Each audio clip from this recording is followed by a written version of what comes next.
Vamos a ver. Bueno, bienvenido todo el mundo a esta... Ya decir veniendo a cena me da un poco de vergüenza, pero bueno, es el título que tenemos, así que lo voy a seguir utilizando. Bienvenido todo el mundo a Merienda Cena con Ad Absurdum. Yo soy Juan Jesús, soy uno del triunvirato. Los otros dos no han podido asistir, la vida a veces es muy complicada. Y antes de lanzarme a lo que es... tenemos aquí presentes a Javier Traité, bienvenido. Hola, buenas. Consuelo Sanz, bienvenida. Hola, buenas. Enseguida vamos a comenzar. Simplemente dar dos apuntes. Lo digo porque algún tuit he visto de ya vuelven con la merienda cena. Cuidado. Esto es un extra, una bola extra. En enero, con suerte, volveremos. Lo digo porque en realidad nosotros hablamos si volvemos o no en el momento, cuando conseguimos salir de la vorágine. De lo otro que sí que está en proceso, está más que anunciado, así que no me da miedo decirlo. Está la cuarta temporada del Condensador de Flujo en pleno rodaje. Está rodando, así que volverán las oscuras golondrinas. Lo que no sé es exactamente el día, eso ya se anunciará. Y paso directamente a lo que venimos hoy, que creo que es lo que interesa, lo que la gente está esperando. Y no solo la gente, yo esto siempre lo digo continuamente, cuando alguien viene aquí no es un compromiso. Cuando alguien viene aquí es porque a nosotros nos apetece que venga esa persona, o esas personas en este caso. Entonces siempre digo lo mismo, qué ganas teníamos, qué tal, pero es que siempre es cierto. Y en este caso, Javi lo sabe. ¿Cuánto tiempo llevo diciéndote que sepas que cuando saques el libro, vas a tener que pasar? Hace tiempo que lo hablamos y hace tiempo que estabas ahí pendiente. Eso es. Entonces, tenía muchísimas ganas de que llegara este momento. Estamos aquí para presentar, lo pongo así en grande, en pantalla, no se nos va a ver ahora mismo, el olor de la Edad Media, salud e higiene en la Europa medieval, de Javier Traité y Consuelo Sanz de Bremont, publicado por Áticos de los Libros. Yo hay una cosa... Voy a empezar con una pregunta que en realidad primero quiero dar una pequeña biografía, pero no sé si os pasa a vosotros, a mí continuamente me sale lo de el olor en la Edad Media. ¿Soy el único? Nosotros no. Bueno, yo por lo menos no. No, porque además... Estamos acostumbrados. Además es que, ¿sabes qué pasa? Que fue un título que bajó así un poco como una iluminación divina, porque el primer título que pensamos era Olor a Humanidad. Y claro, pensé, de hecho es como se lo propuse, creo que te lo propuse así, ¿no? Consuelo, vamos a hacer un libro Olor a Humanidad. Y luego aquello, hablando con el editor, pensé, hombre, la verdad es que habría que ser un poco más concreto. La humanidad huele a muchas cosas. Exactamente, ¿no? Vamos a acotar un poco, imagínate, si no nos sale más grande todavía. Sí. Entonces, como que lo tenemos muy bien metido. Hoy me han dicho que a ellos les hace pensar en el olor de la edad mierda. ¡Ojo! Eso me han dicho. Sí. Eso no lo había pensado yo todavía, pero me quedo con... Siempre para que veas. Eso. Esas confusiones están graciosas. Bien, Consuelo.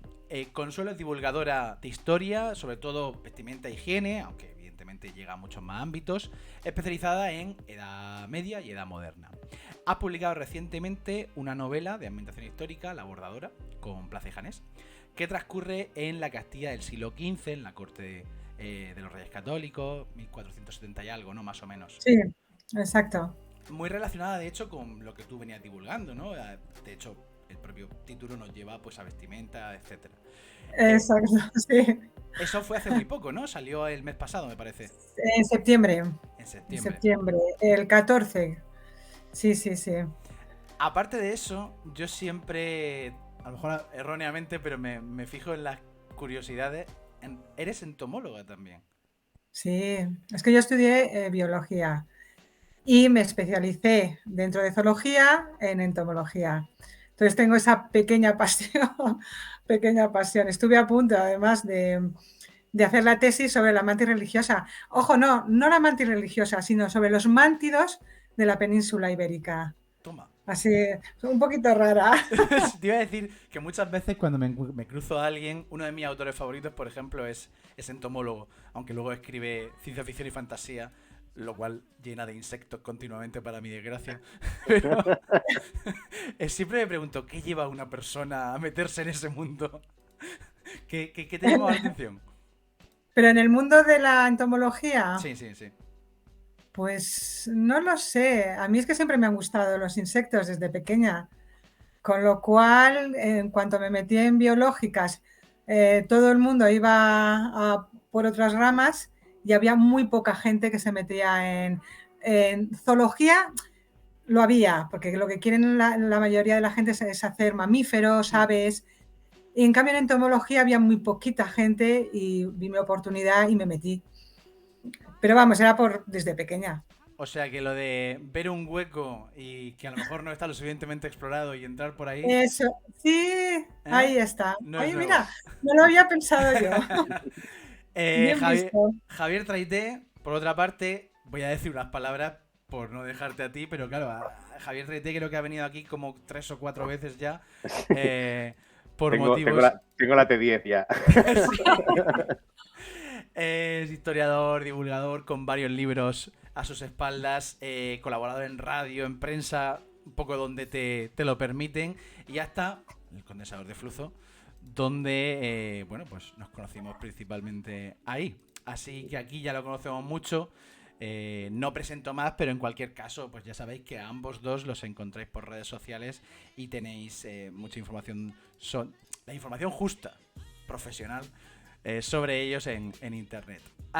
Dos cosas, una para el chat y otra para vosotros. Ya sabéis que esto es Twitch, ahora le hablo al chat un poco, podéis ir lanzando preguntas si os parece bien, alguna cosa que os interese. Yo intentaré introducir las que vea que entran mejor y luego perdonadme si no las leo todas, no por nada, sino resulta que han cambiado el formato y ahora el chat me aparece más lejos y tengo que girarme para poder leerlo. Entonces, estaré al quite, pero a lo mejor se me pasa alguna. La segunda es para vosotros. Yo voy a lanzaros preguntas, pero esto es una conversación en la que vosotros mismos podéis hasta preguntaros cosas y lanzar las respuestas si os apetece. Esto es un espacio más de charla. Sobre todo porque además estaréis hartos de oírle más preguntas una y otra vez. Y os cansaréis más adelante porque os quedan todavía más preguntas que responder. Hay margen, hay margen. Hay muchísimas cosas, la verdad. Sí. Bueno, yo voy a empezar por una obvia que os habrán preguntado mucho, pero aquí tengo el libro. Perdonad, porque como tengo el... me lo pongo en mi cara, porque si no sale mi cara, el libro no... Sobre todo, una muy evidente. Esto es un buen tomo. ¿En qué momento surge la idea inicial de hacer un libro sobre higiene y más cosas en la Edad Media? Y luego, ¿cuándo se os fue de las manos? Si se os fue de las manos en el minuto 1 o ya más adelante. Como veáis. Venga, Javier. Pues esto fue una idea luminosa en una tarde de estas de Twitter, peleándonos con el tuit de Alicia Mi Mundo de en la Edad Media en Versalles todo el mundo lía caca y todos estos rollos que sueltan cada X y que siempre tienen como 1000 y pico retweets y se mueven un montón. Y yo ya sabes que yo soy más pasota en las redes, como que me lo tomo con más calma, pero sabes que Consuelo tiene una cruzada contra los bulos y va que no para. Y yo le decía un día, digo, pero Consuelo, no te agotas de estar explicando lo mismo constantes veces. Y además, claro, que siempre son cosas distintas y hay que acudir como si quieres sacar una referencia, las de sacar de aquí, de allá. Total, que un día se me ocurrió decirle, digo, escucha, digo, si es que en vez de perder el tiempo aquí en Twitter, podríamos hacer un libro sobre el tema y así cualquiera que se queje, pues le decimos, mira, en la página 540 tiene la respuesta y todas las fuentes. Lee mi libro. Exactamente, un lee mi libro como una catedral, sí señor. Y bueno, le hice la propuesta, a ella digamos que le pareció guay, ¿eh? Al instante, al instante. Es que no lo dudé. Y nos pusimos ahí, lo que pasa es que, claro, a la que llevábamos un par de meses o 3 recogiendo bibliografía y empezando a armar todo aquello, es cuando dijimos, madre mía, el pollo en el que nos hemos metido, porque era muy amplio. Bueno, es amplísimo, es inacabable, aborda todas las facetas de la vida, hay que estudiar la medicina, hay que estudiar la situación no entres mucho por ahí, que hay preguntas más adelante. Sí, sí, o sea, hay que entrar en tantas cosas que era aquello disparatado. Entonces, o lo hacíamos bien o no lo hacíamos. O hacíamos una cosita de anécdotas de, pues aquí había una letrina, aquí había unos baños, aquí se limpiaba el sobaco. O íbamos a fondo a estudiar realmente cómo había ido la cosa y cómo a lo largo de 1000 años se estiraba, evolucionaba, cómo cambiaba. Y yo, bueno, optamos por echar toda la carne al asador Y bueno, ha sido pesado, pero yo creo que estamos contentos con el resultado. Mucho. La verdad es que mucho. Son 956 páginas sin bibliografía. Sin contar la bibliografía, quiero decirte. Aparte ya se va, no sé si a 1080 o algo así. Claro, a donde voy es un poco a lo que ya has dicho, pero por si queréis a lo mejor añadir un poco más. La idea inicial, entonces, cuando habláis es, venga, vamos a desmontar un poco todos estos mitos, pero ¿en qué momento fue a los meses, como decías, de investigación cuando decís, vale, a lo mejor el enfoque tiene que ser otro, o rápidamente dijisteis? Esto fue una conversación que tuvimos, yo creo que a los pocos meses, ¿te acuerdas? Consuelo, Sí. que te dije, digo, es que hay una cosa que a mí me obsesiona mucho, y lo he comentado otras veces en otros medios, y es divulgar en positivo. Yo creo que es muy importante que no vayamos a remolque de las cosas, que no me vengan a contar el mito y yo tenga que ir detrás diciendo, es mentira, porque el que ha difundido el mito lo han leído 2.000 personas y a ti te leen 500. Claro. Entonces tú siempre vas a remolque y siempre vas mal. Y además te estás peleando. Y entonces no es una forma guay. Entonces sí que es verdad que al principio del libro, como lo teníamos muy, además, ¿te acuerdas que que pusimos ahí? Venga, trabajaremos el mito de lo de Isabel la Católica, el mito de las manos, el mito de no sé qué. Pero no era la forma, es decir, los mitos están todos despejados dentro del libro, pero eso está dentro del relato que estamos explicando. Estamos explicando en positivo. Lo que hacemos aquí es intentar describir el sistema higiénico, cómo funciona el sistema higiénico del milenio. Entonces los mitos van dentro. Yo me acuerdo, Javier, el esquema primero que hiciste y cómo fue cambiando. Cuando iban pasando los meses, tengo todavía el esquema, el primero, lo tengo todo guardado. Y cómo fue cambiando poco a poco. Debe estar en el drive, pero claro, ahora meterse en las profundidades de ese drive a buscar. Y me acuerdo cuando abrimos lo del drive en conjunto e íbamos metiendo información y metiendo información. Fue increíble, la verdad. Y muy complicado porque a la hora de clasificar la bibliografía era imposible, porque claro, habríamos decir, venga, vamos a buscar bibliografía sobre el lavado de manos. Pero claro, es que en el trabajo sobre el lavado de manos a lo mejor te hablaban de los baños o te hablaban de cualquier otra cosa, con lo cual al final era decir, Dios mío, ¿dónde estaba el artículo este? O sea, solo organizar la información ya ha sido... Sobre todo también ahora que hablas del lavado de manos, te das cuenta de que el lavado de manos tienes que hablar antes de las abluciones. Y entonces tienes que remontarte pues a principios de la Edad Media o la época tardoantigua. Con lo cual, claro, empezar a estructurar todo eso, ahí Javier se estuvo comiendo mucho el coco y yo creo que al final le ha quedado muy bien estructurado todo el ensayo. Sí. Estamos entrando ya en algunos detalles de, sobre todo en los inicios, cómo rueda, pero la pregunta que a lo mejor estaba planteándome si ponerla a mí al principio o muy al final, lo voy a lanzar ahora, que es ¿cuál ha sido la mayor dificultad a la hora de abordar el libro? ¿Qué es lo que os habéis encontrado que digáis, wow, es que esto llega un momento que casi me sobrepasa? Empieza tú. Para mí personalmente es cuando tocamos Europa. A mí cuando me lo dijo me puse a temblar.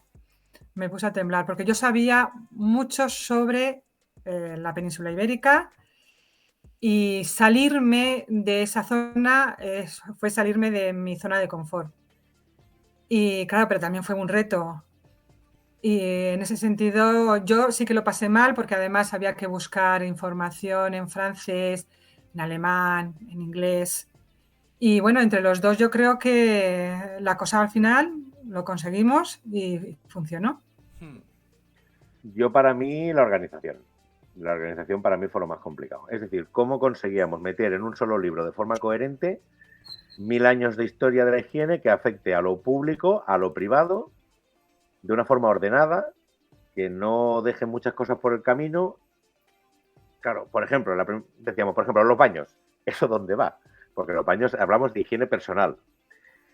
Pero claro, es una instalación pública que tiene que ver con la higiene pública. ¿Dónde lo metemos? ¿Primera parte o segunda? Ese tipo de cosas, pensando además en el retroceso en el tiempo que teníamos que hacer para hablar de cada cosa. Hablamos de cosméticos, hay que ir para Roma. Hablamos del jabón, hay que ir para Roma. Hablamos de los baños, hay que volver a la Roma de las narices.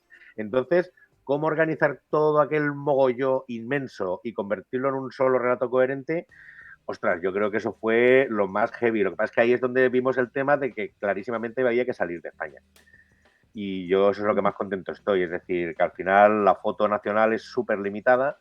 Necesitábamos abrir el campo y abrir otras culturas y abrir otros enfoques y abrir mucho más la panorámica. Entonces, ese combo tan abierto de eso de más de 1000 años, porque claro, empezamos, hay veces, tú ya lo sabes, nos hemos remontado en ocasiones a Mesopotamia o donde hiciera falta para sacar el hilo del que empezamos a tirar.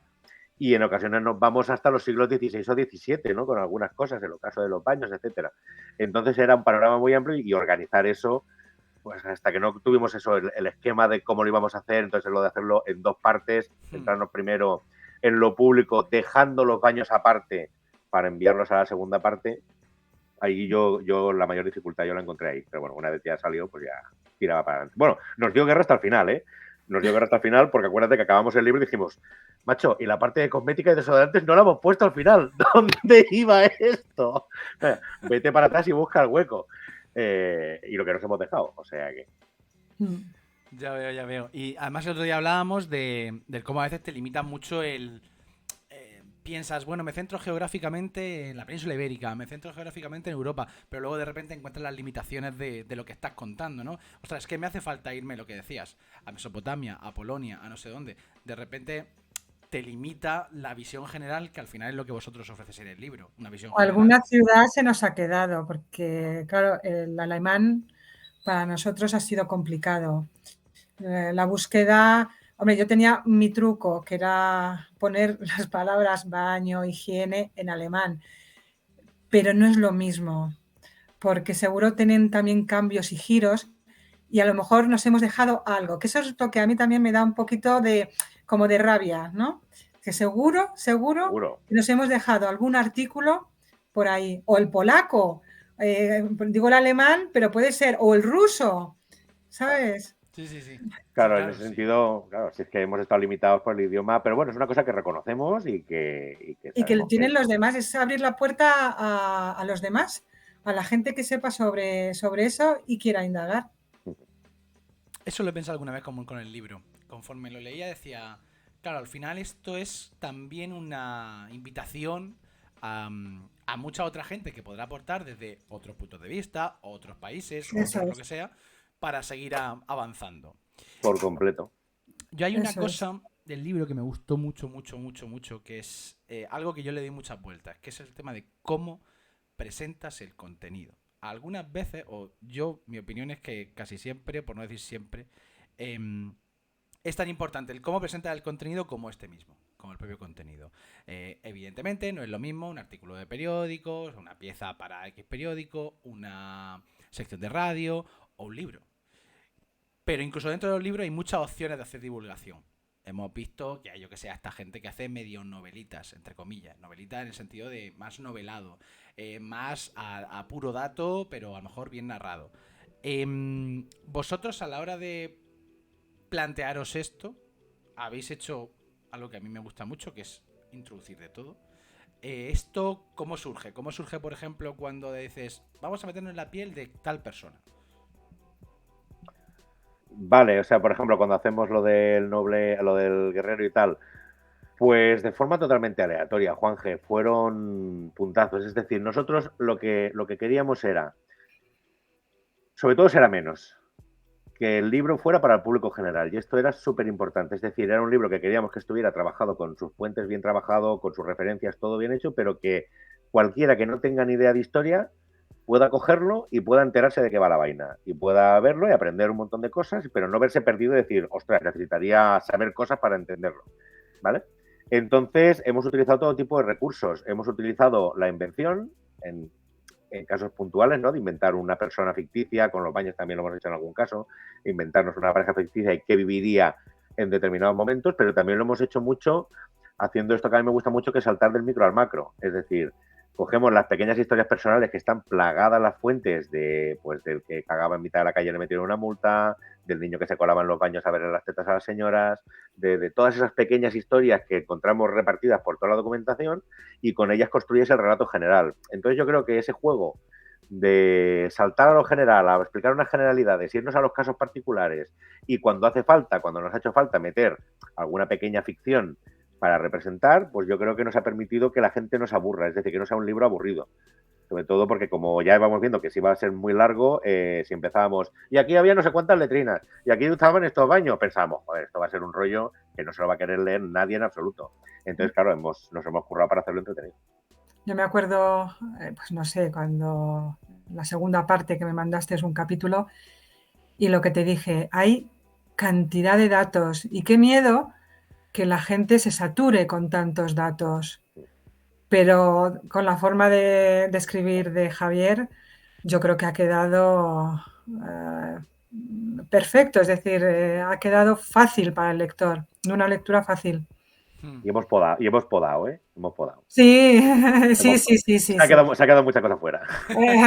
Qué dolor, qué dolor. Alguna muy dolorosa. Hay en concreto los baños de Fitero, me jodió cantidad tener que quitar aquello, pero eran 20 páginas explicando toda la leyenda y toda la historia y pensaba, vale, pero si es que esto ya lo hemos explicado, o sea, ¿para qué? Pues fuera, con gran dolor. Mira, para un artículo o para un hilo de Twitter ya lo explicaremos, porque era una historia... Hay un montón de datos que se han quedado fuera. Sí. Eso también ya lo dijimos el otro día, cuando tuvimos que recortar. A lo mejor yo tenía un capítulo que eran, yo qué sé, 100 páginas y había que reducirlo a 30. Entonces fue doloroso, ¿eh? Hemos hecho destilados. Es decir, por ejemplo, hay un momento que decía, vale, Consuelo, yo empiezo a redactar el capítulo este. Necesito, por favor, que me saques todo lo que tengas resumido, todo lo que has encontrado de baños en Francia, que me lo resumas todo para yo ya ir directo. Y entonces me decía, toma, Javier, 100 páginas. Joder. Buen resumen. Vale, a ver, vale, muy guay. Ahora, por favor, más todavía. El caldo de pollo concentrado. Eso fue al final, en los últimos ya meses que nos quedaba y que ya el tiempo estaba contando. Y bueno. Sí, difícil, muy difícil. Hemos hecho un buen ave creme. Sí. Eso te iba a decir, digo, es un ave creme más que... Pero bueno, es un poco... entiendo la motivación. Al final es como, Dios, tenemos todo esto y todo es muy interesante, pero claro, hay que ofrecer algo para que una persona que no tenga por qué ser un gran especialista en esto se entere de qué narices estamos diciendo y no se vea agobiado. Hay una cosa, empezando el capítulo del campo, empecé a leer y puedo asegurar que es una lectura súper amena que, como se suele decir, me lo fume. Y cuando termino digo, ¿cuántas páginas ha sido esto? Digo, me da la sensación, porque pensaba, yo no he parado de pasar páginas. Entonces, en algún momento tengo que ver, o sea, ha sido muy fácil la lectura, me ha encantado cómo está llevado tal y cual. 80 páginas, tío, un capítulo de 80 páginas, sí, hombre. Entonces, luego, al mismo tiempo decía, está muy bien llevado, está muy bien presentado, porque te lo puedes leer por supuesto, de una sentada, un capítulo o varios, pero no notas cansancio. Entonces, en ese sentido, yo doy la enhorabuena porque es bueno. Es muy difícil plantear tanta información. Aunque paradójicamente, mucha gente, cuando yo le digo, bueno, es que han sacado un libro de higiene, y el primer pensamiento es sobre eso, es decir, sobre algo tan concreto, y digo, puf, si tú supieras. ¿Eso os ha llegado también? Es decir, gente que diga que es que es muy específico. Flipan. Primero con el tema y después que el tema dé para tanto. Eso es. O sea, de entrada es algo que no Sobre pienso. todo lo segundo. A mí es sobre todo lo segundo. ¿Cómo es posible que de un tema tan concreto, que en el fondo es una microhistoria, se pueda hablar tanto, se pueda contar tanto? Y eso que ya lo comentaba Javier, nos hemos dejado el tema de cosméticos, nos hemos dejado la limpieza de barcos, militar, que el otro día lo comentaron, sí. El tema militar, y ¿qué era lo otro? Y cementerios. Cementerios es mi espinita, es la espinita que me duele más. Cementerios y barcos son las dos espinitas que me duelen más porque teníamos material, lo que pasa es que necesitamos volver otra vez a Roma. Y ya después de 4 años dijimos, mira, ya sacaremos un libro de los cementerios en la Edad Media. Porque ese libro tendría también mucha persona interesada, porque es un tema que llama mucho la atención. Sería otro punto, sí. Sería interesante. Sí. Hay una cosa que va sacando un poco de todo lo que decís, que al final el problema sobre todo es que higiene todo el mundo piensa en pues lavarse el sobaco. Es lo que creo que todos pensamos rápidamente. Pero al final el problema que habéis tenido es que a la hora de presentar información sobre la Edad Media específicamente de cómo era la higiene, primero no era solo lavarse el sobaco y segundo teníais que ir o muy adelante o muy atrás. Sobre eso, aunque el tema central sea la higiene, entonces habéis tenido que explorar muchas otras cosas, ¿no? Me consta por un lío, habéis tenido que ir a la concepción del cuerpo humano, de la medicina. Esto, ¿por qué brevemente? O sea, bueno, lo que queráis, pero ¿por qué hace falta entrar a todo eso para luego llegar a cómo se concibe la higiene? Te dejo a ti, Javier. ¿Voy yo? Vale. Porque si no, no lo entiendes. Es decir, si a mí me dicen, la gente hacía, en la Edad Media hacía esto. Vale, ¿por qué lo hacían?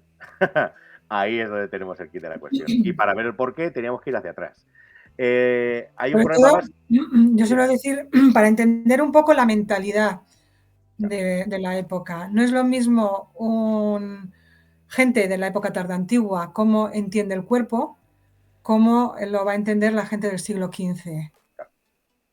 Sí, sí. Entonces hay que entender un poquito, eso Javier además se ocupó más, el tema de los humores, de tanto la diferencia entre hombre y mujer, y es meterse en esa mentalidad que te llena la cabeza, que te tienes que meter en la forma de pensar de esa gente, más que luego criticarlos o pensar qué barbaridad lo que estaban ellos diciendo, ¿no? Lo que ellos pensaban, sino meterte en la mentalidad, porque en el fondo estaban haciendo antropología.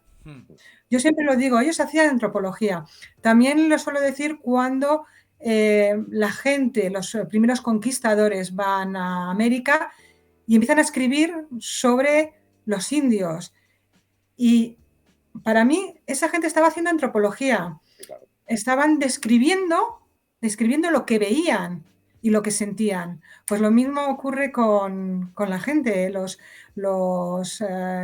médicos de la época, los intelectuales de la época.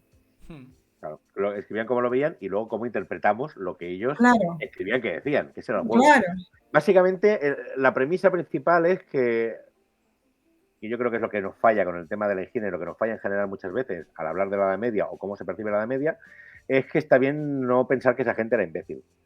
Que yo creo que es algo que parece tonto, pero es que la gente cree que eran idiotas. Entonces, ¡oh, mira! Tenían toda la mierda por la calle. Vamos a ver, en general.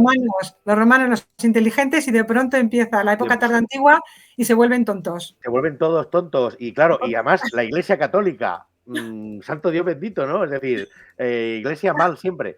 Entonces, claro, entre Iglesia mal, lo tontos que eran, que se les pierde la cultura, se les van las termas, pobrecito, ya no se baña ninguno. Esta cosa de considerarlos absolutamente idiotas era absolutamente todo lo que no había que hacer aquí. Tenemos que hacer lo contrario, pero no bastaba con que dijéramos, oiga, que no eran idiotas. Había que entender por qué piensan como piensan. Entonces, claro, había que explorar el sistema médico.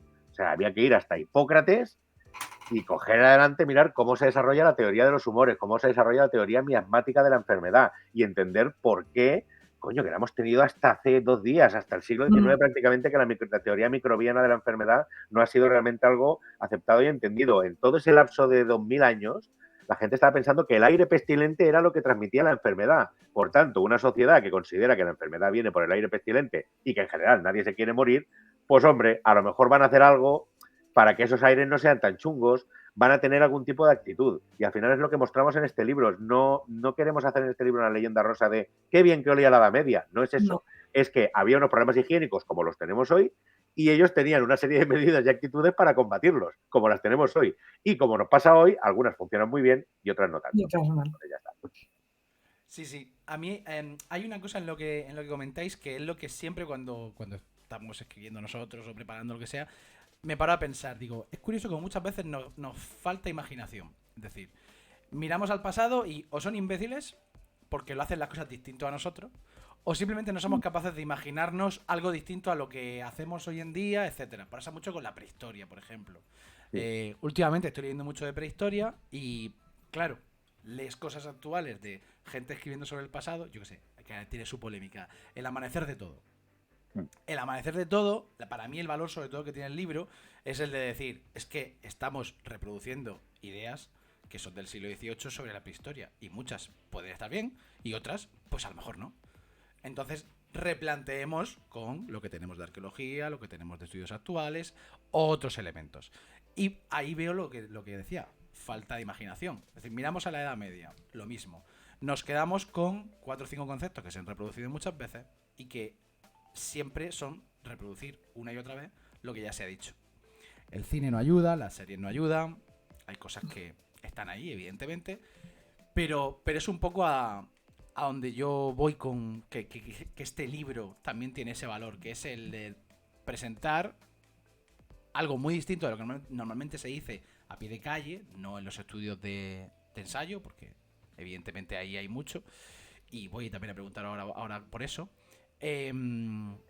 Pero por eso también voy a algo que es lo que es principalmente problemático. Cuando presentas una imagen muy distinta de lo que la gente pueda tener, de repente hay un choque. ¿Os ha costado en algún momento, el libro se acaba de publicar, pero en algún momento alguien os ha dicho, hombre, es que esto que decís a lo mejor me cuesta comprenderlo porque es muy distinto de lo que normalmente se ha dicho? ¿Eso os lo habéis encontrado en algún momento? A lo mejor en Twitter, en alguna discusión. Puede ser más habitual, como cierto choque, ¿no? En las discusiones sí, Consuelo lo sabe. Tú en las discusiones lo que te encuentras es un... ¿Pero qué estás diciendo, hombre? Hasta pasado la peste negra, nadie en Europa hizo ninguna normativa de calles. ¿Qué tonterías estás diciendo? Si todo el mundo sabe que era toda una mierda. Y entonces hay una cerrazón que ahí es donde Consuelo siempre decía, no pierdas tiempo, no, porque no quieres escuchar. Y ella ahí percute un montón.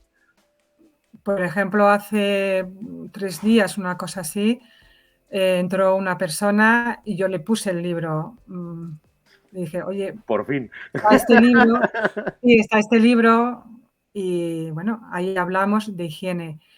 En la contestación de esa persona, bueno, eso es tu libro y tú has sacado los datos que a ti te ha dado la gana. Vale. Sí, ya está. Es que no quieren, hay gente que no quiere discutir, que no quiere salir de esa idea que le han enseñado. No quiere reconocer que le han mentido. Entonces, la idea de que los baños desaparecieron por culpa de el caso de Isabel la Católica, lo de la camisa, etcétera, etcétera, todo lo que se refiere a esos bulos, ¿no? Mitos, porque además yo también suelo utilizar mucho la palabra mito. Para mí, los mitos tienen una parte de realidad y una parte de mentira. Entonces, oye, pues sí, porque no todos fueron limpios. Hubo incluso una reina, creo recordar que fue Isabel de Portugal, ahora me pierdo, que sí tuvo fama de no ser muy limpia, no se quitó la ropa además. De ahí viene también lo de Isabel la Católica. Vale, sí, es que lo hubo. Es que en realidad, yo creo que el cherry picking está hecho hacia al revés. Es decir, en estas discusiones normalmente lo que te hacen es sacar el texto de Abraham Ben Jacob y los galaicos eran las criaturas más puercas del mundo, que iban con ropa que se les caía y creían que el sudor era muy bueno y no se quitaban la ropa hasta que se les caía a tirones, no como nosotros los andalusíes, que somos gente bien. Pero claro, es un texto de propaganda escrito por un andalusí. Claro, no puedes coger esa fuente y a partir de ahí decir que en toda Europa patapam. Entonces, yo francamente a mí no me preocupa. Es decir, si algo se nos puede discutir de este libro, será maravilloso porque será debate historiográfico. Y yo nada me haría más feliz que poder contribuir de alguna forma al debate historiográfico. Que me digan, hostia, yo creo que esta lectura que habéis hecho de estas fuentes, yo creo que no es correcta. Porque si te fijas en esta otra fuente, no sé qué, no sé cuánto. Vale, pues ahí discutimos. Es una discusión historiográfica. Nos habremos equivocado en muchas cosas, seguramente. Y habrá cosas que a lo mejor vemos y a lo mejor no tenemos razón. Es decir, ese debate, adelante. Pero no nos van a poder decir que hemos hecho cherry picking. Porque la selección de fuentes es enorme y te lo están diciendo ellos mismos. Y hay cosas que las encuentras fácilmente, crees que no y las encuentras. El gusto sensorial, es decir, que la gente en la Edad Media le gustaran los buenos olores, la gente común pudiera disfrutar del olor de unas flores. Lo encontramos en las fuentes. Es que está la historia de higiene por todas partes. Es una pasada la cantidad que hay. El otro día ya se lo comenté a Javier, que encontré un dato que no está puesto en el libro, tristemente, de Eximinis, que él comenta que las mujeres, cuando tenían la menstruación, les olía, lógicamente, la parte de abajo y se la perfumaban. Luego te das cuenta de que se dan cuenta la gente, y las mujeres en este caso concreto, de que huelen mal y necesitan oler bien y que los demás la huelan bien. Y además esto está por todo el periodo, es decir, no tienes que irte, porque luego te vienen con No, aquello de, claro, la baja, ya, la baja de media, ya los últimos la años. baja y la clase alta. Es que la clase alta, que yo siempre digo, eso es clasismo puro y duro. Totalmente, totalmente. Entonces yo, por ejemplo, hay una fuente que es de mis favoritas de siempre, que es el Walafrid Strabo, que es un monje alemán del siglo IX, que es fantástico porque él escribe un pequeño poemita que se llama el Hortulus, que cuando lo descubrí pensé, pero ¿qué es esta maravilla?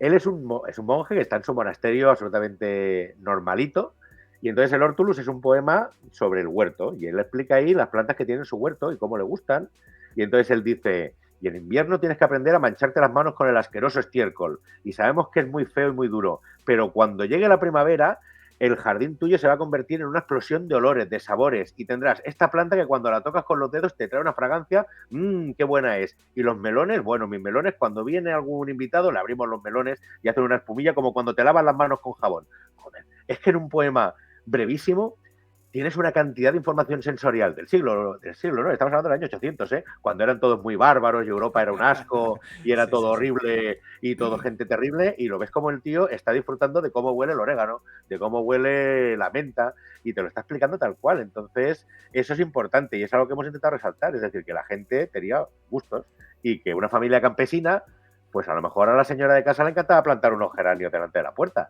pues porque eran prácticos, eran antibichos y eran bonitos y olían bien. Y parece que se lo negamos, que los campesinos solo pueden estar en el campo siendo muy desgraciados y muy infelices, y los caballeros siempre matándose. En la Edad Media o te mueres en el asco o te están matando en ese momento. La gente no está en su casa rascándose la barriga ¿sabes? O diciendo, ¡ay, mira! ¡Ah, qué bien huelen estas flores! La cosa es que hace la gente normal. Entonces, eso existía. Es que las aguas olorosas son muy fáciles de hacer. Es lo más fácil. Luego estaban los aceites olorosos, que entonces ya era un poco más complicado y lo van a utilizar la gente de clase media o la aristocracia, vale. Pero es que las aguas olorosas están tiradas de hacer. Y además todo eso dependía, que es lo que a mí también me molesta. El papel de la mujer parece que queda como olvidado, relegado. Y las mujeres eran las que transmitían de generación en generación todo lo relacionado a la higiene, a las recetas de cosméticos, a las recetas de limpieza de boca. Porque también yo he llegado a leer que de pronto, durante toda la Edad Media, a la gente le importaba tres pitos cómo le olía el aliento. Eso es mentira. Entonces, las mujeres han estado ahí para enseñar cómo se lavaba la ropa, qué tipo de perfumes, sobre todo en el caso de los armarios, los arcones en aquellos tiempos, que no tenían armarios, los arcones, para evitar la polilla. Pero es que además de evitar la polilla, vas a perfumar. Y eso lo sabía la gente, los campesinos lo sabían. Entonces, es todo como, siempre lo digo, es el clasismo, es una pena, es una pena. Claro, es que la gente del campo sufría las guerras, el hambre, bueno, ¿y qué? Pero tenían sensibilidad. Hay una cosa fascinante de todo esto, que, claro, cuando la cuentas, cuando la contáis, te da una sensación rara de, evidentemente, una persona prefiere que su casa huela lo mejor posible o que su persona huela lo mejor posible. Nadie desea estar con olor a estiércol continuamente en el cuerpo. Pero es La algo higiene que... doméstica. Claro, claro, Yo pero... siempre digo la higiene doméstica. Yo, lo que me pasa algunas veces cuando os escucho, cuando leo esto, digo, claro, es que lo que dice es tan obvio que da la sensación de que es de perogrullo, pero no lo es, porque luego te encuentras el relato contrario. Entonces eso es un poco frustrante, ¿no? Sí, sí, sí, sí. Sí, porque además hay que, es decir, hay que encontrar el matiz. siempre. Es decir, es que olía a estiércol. Sí, claro que en muchos entornos había un olor a estiércol en los entornos rurales, en el momento Animal. Hay que tener en cuenta que hay animal. cosas que abajo estaba el establo y la casa, las habitaciones eran arriba. Y las ciudades Pero, seguían estando llenas de animales. O sea, bueno, ellos estaban acostumbrados también a esos claro. olores. Es decir, a nosotros nos parece un olor asqueroso, no estamos acostumbrados. Bueno, ellos sí. El tema es que si nos hiciéramos un cambio y, por ejemplo, nos enviaran a nosotros a una ciudad del siglo XIII y cogieran a un ciudadano del siglo XIII y lo enviaran al centro de Madrid o al centro de Barcelona, a un polígono industrial de hoy en día, iba a ser bastante complicado para todos. Nosotros lo íbamos a pasar muy mal allí, pero es que ellos no lo iban a pasar mucho mejor aquí. Porque Claro, ya el mundo olfativo es un claro. mundo radicalmente distinto. Claro. En un siglo ha cambiado, en menos de un siglo ha cambiado de una forma espectacular y ya no tenemos, hemos perdido esa memoria olfativa. Y claro, ya son mundos. Entonces, claro, cuando tú le vas a la gente y dices, hombre, sí, el estiércol, y te dicen, pues, ¿cómo iba a oler bien, no? Uno de estos que discutía los otros días decía eso. ¿Cómo podéis decir que había higiene si estaba todo lleno de mierda? A ver, entendamos de qué estamos hablando, ¿no? Entonces, ese matiz es lo que cuesta más a veces encontrar y discutir, ¿no? Es lo más Mm. complicado. ¿Qué panoramas habéis encontrado cuando habéis empezado la investigación, la búsqueda de fuentes en la historiografía? ¿Qué panoramas habéis encontrado de los estudios sobre la higiene? Pues una maravilla porque hay muchísimo. Y además muchísimo desde hace mucho tiempo, ¿eh? Porque Consuelo, ¿te acuerdas? Que estuvo sacando todo lo de Torres Balbás, Aníbal Moreno, pero es que ya no solo en España, es decir, de historia de la higiene se lleva trabajando mucho. Lo que pasa es que se ha olvidado en muchos casos el trabajo de los años 20, 30, 40 de historiadores españoles, de historiadores alemanes, de historiadores ingleses que sacaron vaciaron un montón de archivos y dijeron, miren, chorrocientos mil baños, chorrocientas mil normativas, chorrocientos mil no sé qué. Y de repente eso no le importó a nadie, eso se quedó ahí muerto durante 20, 30, 40 años más y todo el mundo con que la Edad Media era una porquería. Y entonces ahora las nuevas oleadas de historiadores, que hace 2, 3 décadas está la historia de la higiene, pero hirviendo, o sea, hay una ebullición de investigación brutal, la cantidad de gente que se está dedicando, pues claro, todos van sacando y dicen, es que esto se sigue diciendo a pesar de que ya hace mucho tiempo que sabemos que aquí hay algo que no funciona, que el relato general que tenemos no acaba de cuadrar con lo que se estaba investigando, lo que se estaba encontrando. Y ahora hay una efervescencia brutal. Yo creo que el único campo donde no hemos encontrado apenas material ha sido Castillos, ¿no? Quizá. Ha sido donde Eso más sí, más nos muy ha poco. Me costado. acuerdo que también ahí estuviste sufriendo mucho, Javier. Sí, porque fue el único caso en el que, es decir, a que te ponías a rascar, empezaban a salir cosas. Pero con Castillo solo encontramos un trabajo, muy pocos trabajos y sistemático, algo sistemático, solamente el de, no recuerdo ahora el nombre exacto del apellido del historiador francés, que ha estudiado las letrinas, los sistemas de letrinas en, en Tierra Santa, en los reinos de ultramar. Entonces, claro, compara las letrinas de las fortalezas islámicas con las de las cristianas. Eso es súper interesante porque ves dos formas completas de percibir, de concebir la higiene. Es un estudio súper interesante. Pero claro, te vas a mirar, por ejemplo, miramos aquí castillos en Europa, en Inglaterra, en España, y lo que te dicen es, aquí hay una letrina, aquí en esta planta tenían 3 letrinas, aquí las tenían así en Batacán, y dices, bueno, vale, ¿y a mí de qué me sirve esta información? No me sirve absolutamente de nada. Yo no quiero saber si hay 1 o 5 letrinas, quiero saber si las letrinas que hay son suficientes para la gente que residía habitualmente en el castillo, en qué posiciones están colocadas, a dónde va lo que echas, ¿va a Pozo Negro o va al suelo? Si va al suelo, ¿a qué parte del suelo? ¿Va al camino? ¿Va a unos huertos? Esas preguntas hay que hacérselas, pero no se las ha hecho nadie, o casi nadie, ¿Y muy poca cuánta gente. gente vive en un castillo? Claro, Y porque una de las cosas que también, por lo menos yo descubrí, es que la gente no vivía tanto en el castillo. Estaba el castillo y luego estaba el palacio al lado. Se hacía más vida fuera del castillo, en otro edificio. Con lo cual, pues claro, también te empieza a cambiar un poco la idea de esa vida dentro de unas, además castillos, fortalezas, también se habla de fortalezas, ¿no? claro. O sea, por ejemplo, todo el estudio, hicimos en el libro, hacemos un pequeño estudio, pues un poco modo de prueba, ¿no? Con el castillo de Valderrobres, que es, bueno, uno de esos castillos medievales de Aragón, que nunca había una batalla y en el que realmente casi nunca había nadie. Estaba el maestro de llaves ahí, digamos, vigilando y cuando venía el obispo, pues a veces eran 20 o 25 en el castillo. Bueno, pues resulta que las letrinas que hay, pues están perfectamente adaptadas a la población normal que tenía el castillo. Es decir, era una cosa normal. Bueno, pues sería genial poder hacer esto en todos.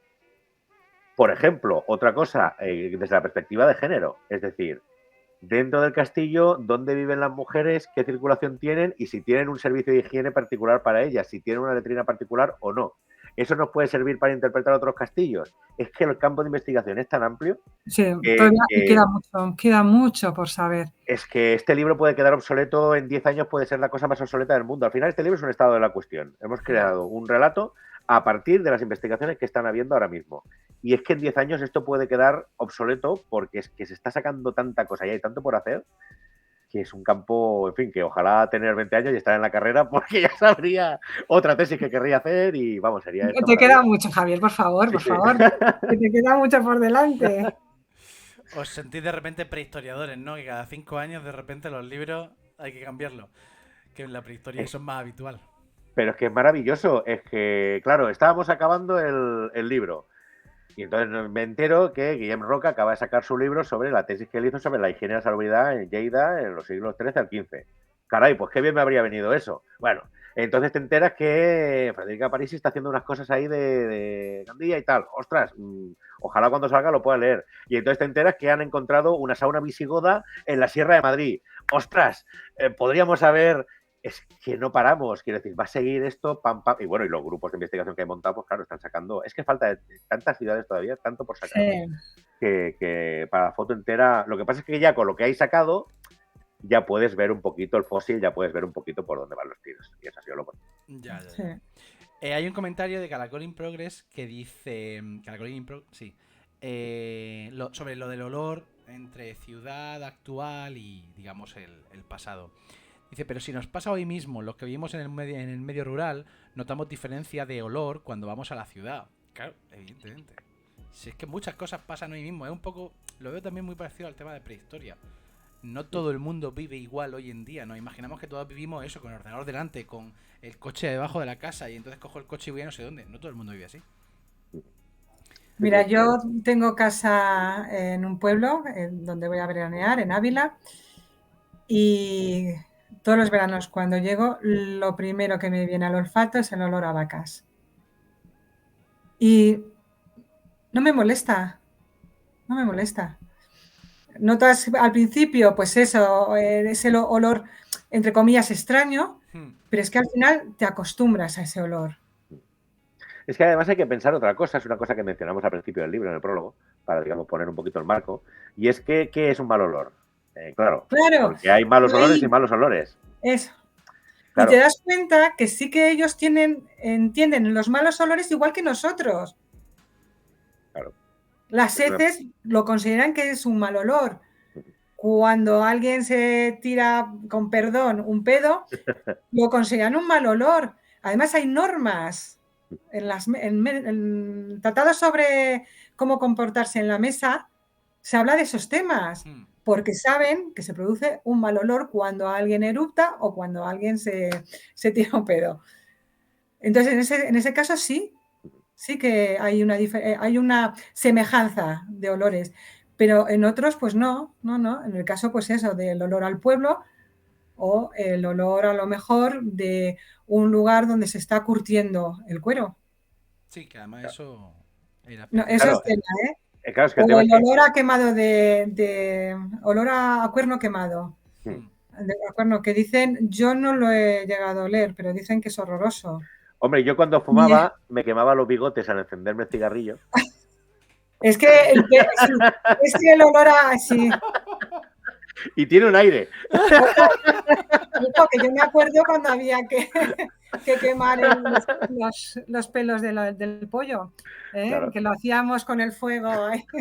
Sí. Sí, claro. Hay que entenderlo. Y además, otra cosa que es muy curiosa que sale en las fuentes es, claro, es ese mal olor cultural, ¿no? El mal olor que no es malo por sí mismo, sino que es cultural. Por ejemplo, creo que es el confesor de la reina Isabel. ¿Hernando de Talavera era o...? Bueno, no recuerdo ahora. ¿Hernando de Talavera? Sí, Hernando de Talavera, ¿no? Es uno de los confesores. O Bernaldez, bueno, ahora es que no recuerdo ahora bien. Y luego está Cisneros, que también... Sí, pero Cisneros no recuerdo ahora, que dice, estos judíos qué mal huelen, que todo el día están cocinando sus ajos y cebollas en aceite y fríen la carne en aceite. y les huele muy mal el resuello de freír la carne en aceite y hacer las olletas de fina. El tío lo que no le gusta es la comida de los judíos. Y aparte Sí, ya tienes la paranoia religiosa, ¿eh? O sea, aquí ya además ya tienes sí, el otro exacto. factor, pero que es muy flagrante el mal olor cultural. ¿Cómo lo ves? Pero de esto mismo se está quejando Sidonia Polinar cuando creo que tiene a no recuerdo qué germanos debajo de su casa y de que están aquí cocinando unas cebollas y qué asco que da esto, qué peste.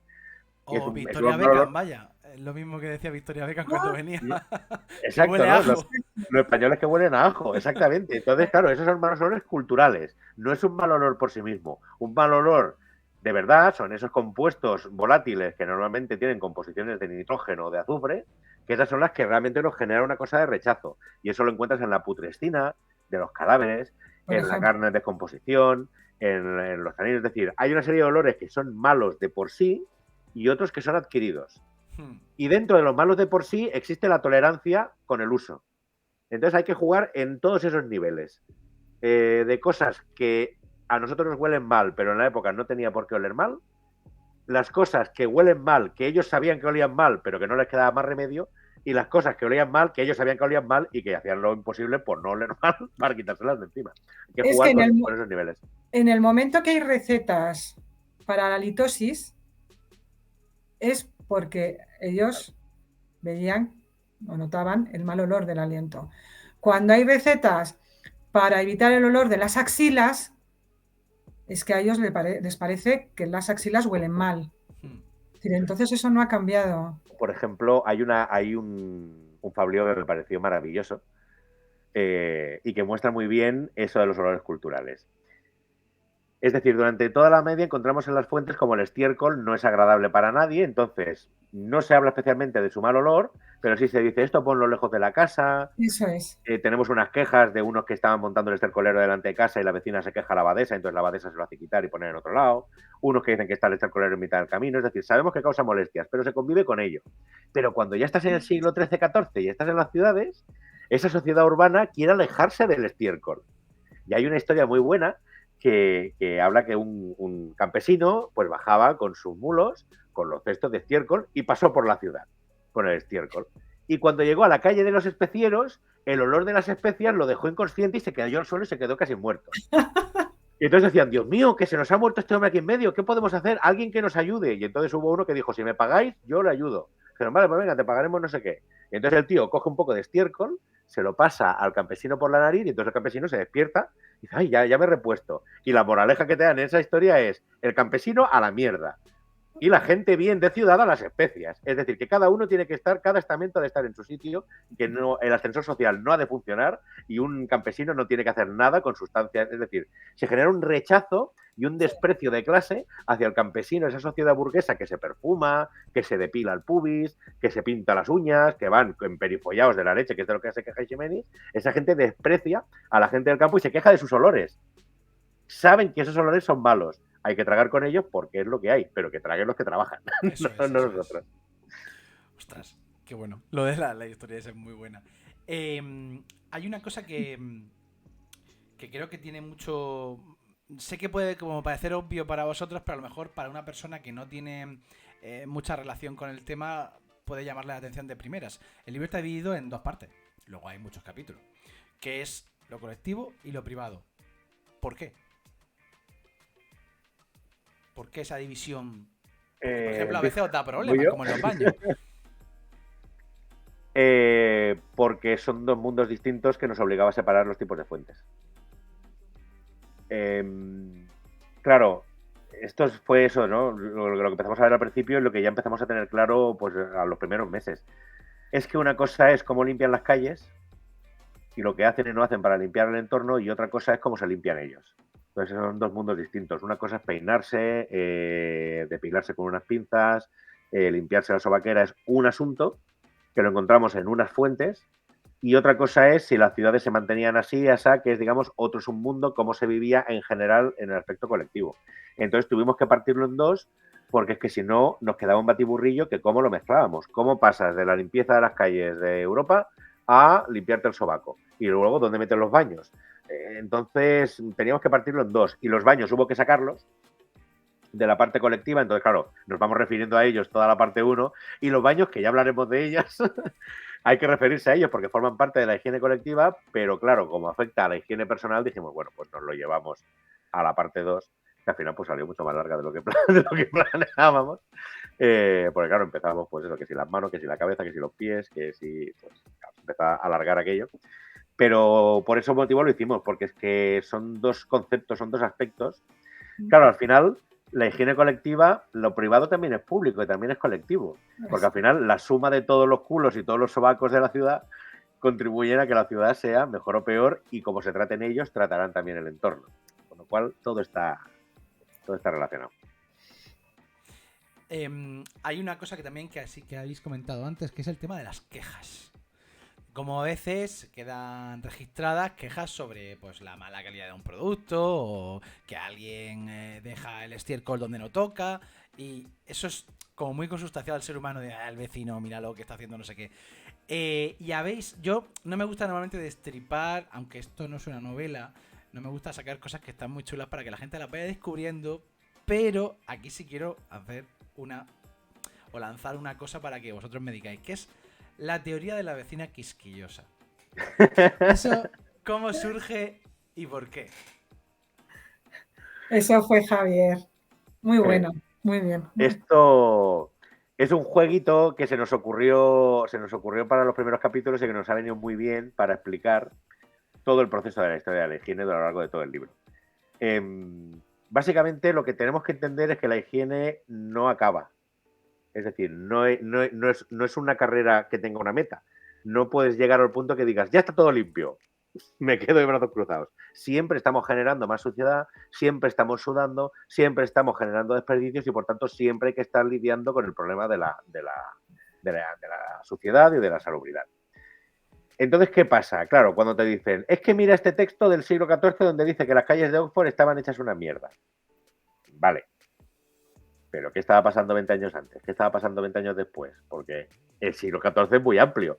Quiero decir, no sé, en tu ciudad pues hay alcaldes que lo llevan mejor y alcaldes que lo llevan peor. Y hay veces que los barrios están mejor y peor. Pues eso está ocurriendo toda la Edad Media.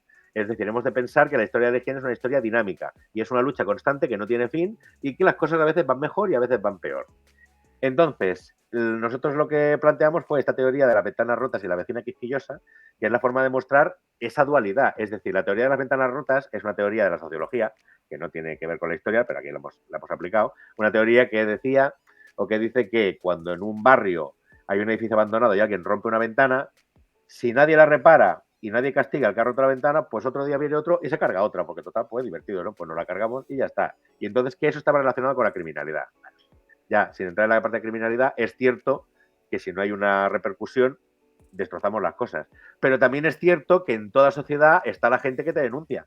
La gente que dice, chacho, que no rompas la ventana, que no hagas eso, joder, no tires esto al suelo, no me manches la entrada. Y es lo que nosotros llamamos la vecina quisquillosa, vecino, es decir, es una expresión, una figura, digamos así, tal, para mostrar eso. Y eso lo estamos encontrando toda la historia. Todo el rato están los rompeventanas y las vecinas quisquillosas, los que tiran mierda y los que denuncian. Y esto hemos encontrado Consuelo, pero a casco porro, vamos. Montonazo. Sí. Eso es que me hizo mucha gracia cuando me lo encontré. Dije, pero qué narices es esto. Dije, pero que claro, porque al final lo piensas y volvemos a lo mismo. Yo pensaba, claro, si hace poco pasó en mi calle esto, exactamente que están narrando aquí. Y al final, volvemos a lo de siempre. La gente es...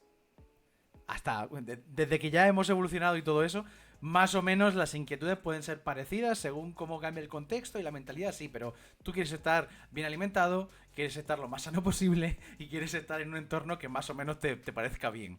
Entonces al final esto es lo mismo, es como no quiero que mi casa o mi calle esté llena de mierda. Es que es eso, es tu casa.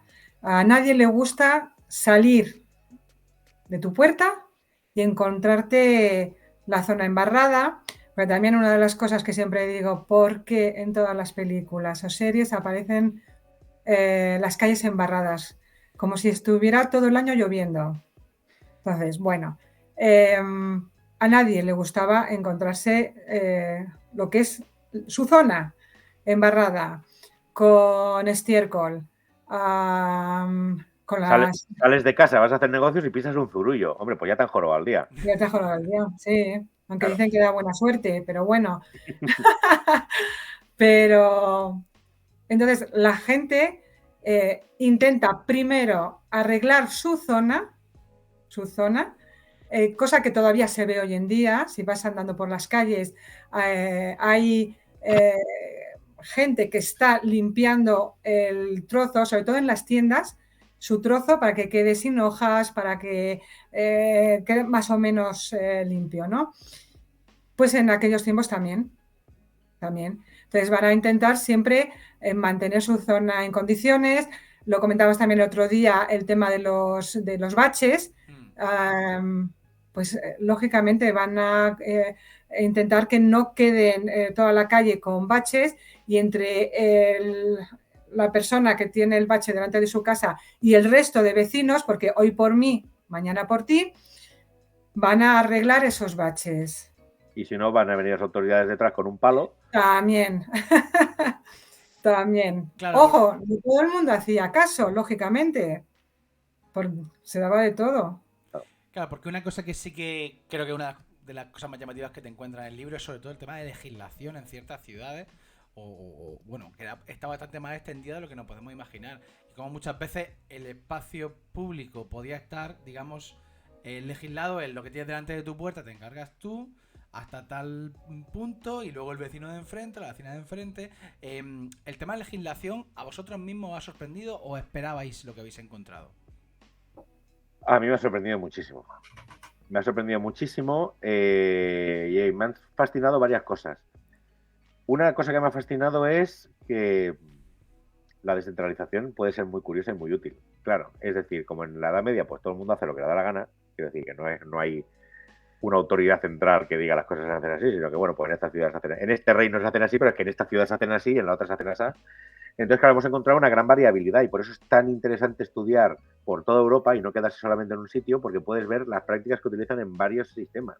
Es decir, las ciudades de Europa tenían diversos modelos para pavimentar las calles o para mantenerlas limpias. En algunos casos dependía de los vecinos, con el tema del ayuntamiento. Otras veces eran vecinos especiales que asumían un cargo y durante un tiempo se encargaban de patrullar, vigilar, etcétera. Otras veces era personal externo contratado. En Holanda tenían lo del rey de la basura, con los hijos del rey de la basura. En Países Bajos, estos eran una banda mercenaria, que cuando había guerra salían con las espadas y se mataban con la gente, y cuando no había guerra, pues vigilaban las calles, recogían la basura y mantenían la ciudad limpia. Entonces, que haya tantos cargos, tantas formas distintas de encarar la higiene urbana, nos sorprendió por un lado, y por otro lado nos dejó muy claro que hay un interés claro de las autoridades. Porque no es que digas, no, bueno, es que en Italia lo hacían, pero claro, Italia, como Roma estaba ahí, aún se acordaba alguno, ¿no? Que esto te lo dicen mucho. Bueno, los primeros empedrados en Europa los tienes en Europa del Norte, en ciudades escandinavas. Primero con los enmaderados, pero es que luego empiezan a partir del siglo XII, tenemos ya los primeros empedrados, cómo meten la gente, además con su línea por en medio, bien bonito el adoquín, o sea, se lo ocurre bastante. Entonces ves que es una cosa que es generalizada.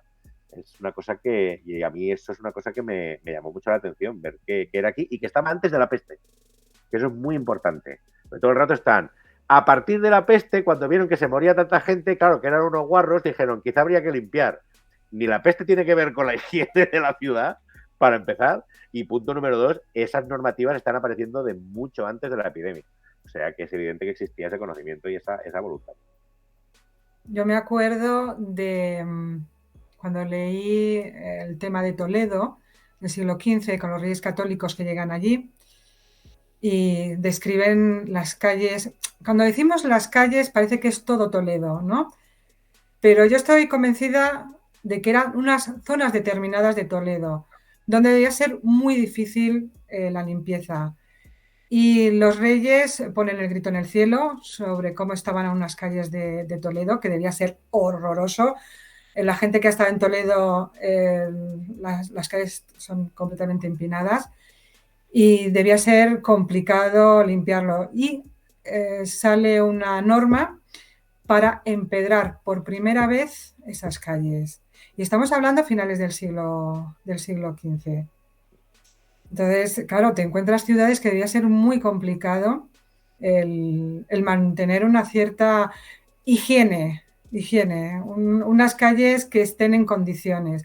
Porque además, cuando se habla de basura, yo creo que hay que meterlo todo. Hay que meter en un momento dado el barro que hay, en otro la paja que se echaba, porque una forma de poder andar por la calle, incluso dentro de las casas, cuando llovía, lo llenaban todo el suelo de paja, porque la paja absorbía la humedad y se llevaba también el barro. Entonces, yo me imagino esas calles en un momento dado con mucha paja, que luego hay que recoger, el estiércol que van dejando la caballería, etcétera, etcétera. Entonces hay calles y hay ciudades que debía ser muy complicado. Entonces también es la idea de no hacerlo todo, lo que había dicho Javier, una leyenda rosa. Lógicamente tenía sus problemas. También una de las cosas que yo me fijaba cuando empezaba a investigar sobre las normativas que salían era cuándo se producían esas normativas, cuando aparecían esas pragmáticas. Y siempre coincidía con una peste, siempre coincidía con un terremoto, sobre todo en Sevilla, coincidía, sobre todo en el siglo XVI-XVII, que es lo que también he estado investigando. Siempre coincidía con una enfermedad que hacía que era imposible, antes era dedicarse a las personas, que no dedicarte al cuidado de las calles.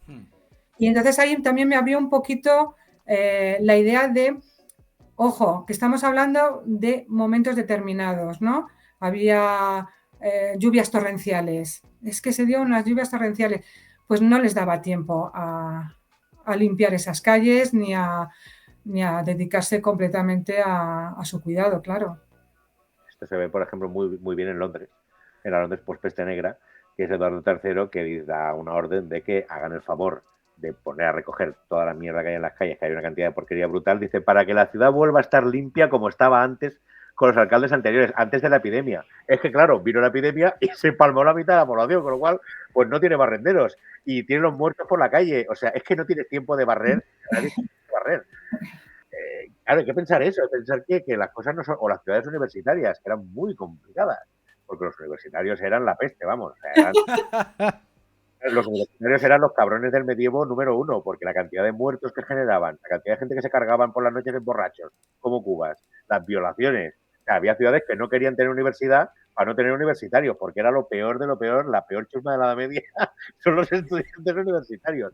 Las ciudades universitarias, Oxford estaba de porquería hasta las trancas. Y decía el rey, que se nos enferman los viajeros, que se nos pone enferma la gente que viene a la ciudad. ¿Queréis limpiar esta porquería, por favor? Pero claro, aquello era un sin Dios. Entonces, claro, hay que valorar esto, ¿no? Equilibrar que a veces iba bien, pero hay veces que no. Es curioso el contraste porque, claro, Oxford hoy es como la ciudad muy bonita, muy bien puesta, no sé qué, la ciudad Pues universitaria, no vamos. sé cuánto. Y sin embargo, no hay que olvidar que al fin y al cabo eran ingleses. Y entonces, como buenos ingleses. Entonces, eso hay que tenerlo en cuenta. Hay una cosa de este libro que es uno de sus mejores aciertos y es que sale la ciudad de Murcia. ¿Por qué sale la ciudad de Murcia? Porque es así. yo creo que es uno de los mejores sistemas de alcantarillado. Es una ciudad en la que apenas hay pozos negros. Y esto hay que pensarlo. El pozo negro se suele considerar como, digamos, el retrete de baja gama, ¿no? De si hay pozo negro es que todo da asco. Y no necesariamente. Las ciudades andalusíes utilizan el pozo negro para el excremento. Y es que eso es otro error que pensamos. Cuando pensamos en las cloacas romanas y pensamos en las cloacas medievales, pensamos que son nuestras alcantarillas de hoy en día. Y no. El excremento no iba ahí. Están pensadas para el agua, para las aguas sucias y aguas menores. En concreto, las romanas son para todo el agua que entra con los acueductos, eso tiene que salir por algún lado. Forma parte del mismo sistema. El acueducto y la cloaca es parte de lo mismo.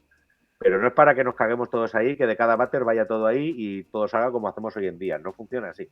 Y en la ciudad de Andalusí tampoco. Entonces, todas las viviendas tienen su pozo negro fuera. Aparte de que estén las cloacas, los albollones y todo el tema para las aguas, ellos tienen el váter normalmente a la entrada de la casa, el retrete, para que haya la mínima distancia entre la letrina y el pozo negro que está justo fuera, porque va con una losa tapado y por la noche pasan los que van recogiendo el estiércol, recogen vacían los pozos negros y se lo llevan a los campos. Que no olvidemos que hay un reciclaje fantástico y que este material se utiliza para que los demás puedan comer. O sea, todo el excremento que se genera en la ciudad se saca fuera para que se puedan abonar los campos. Pues Murcia casi no tiene pozos negros. Tienen muy pocos que han encontrado. Es decir, una ciudad que por el caudal de agua que consiguieron y la forma en que estructuraron el sistema de alcantarillado, yo creo que seguramente sea uno de los mejores sistemas de evacuación de Al-Ándalus. Bueno, claro, hay que mirar muchas más ciudades, ¿no? Pero por lo que vimos de los sistemas de Córdoba y de otras ciudades andalusíes o de Málaga, que combinan mucho el Pozo Negro con el alcantarillado donde el terreno lo permita, porque esas otras, los terrenos mandan y a veces pues hace lo que se puede. Pero Murcia es como muy pam, pam, pam, muy lineal y todo, digamos, la ramificación, todo el árbol de conducciones pues funciona maravillosamente bien y, hombre, pues era un caso que valía mucho la pena mostrar porque además está muy bien estudiado, muy bien excavado y, bueno, pues daba gusto ponernos con ello y aparte ya sabes que yo le tengo un amor especial a la ciudad de Murcia y pensé, ostras, Murcia se va para adentro pero de cajón, vamos.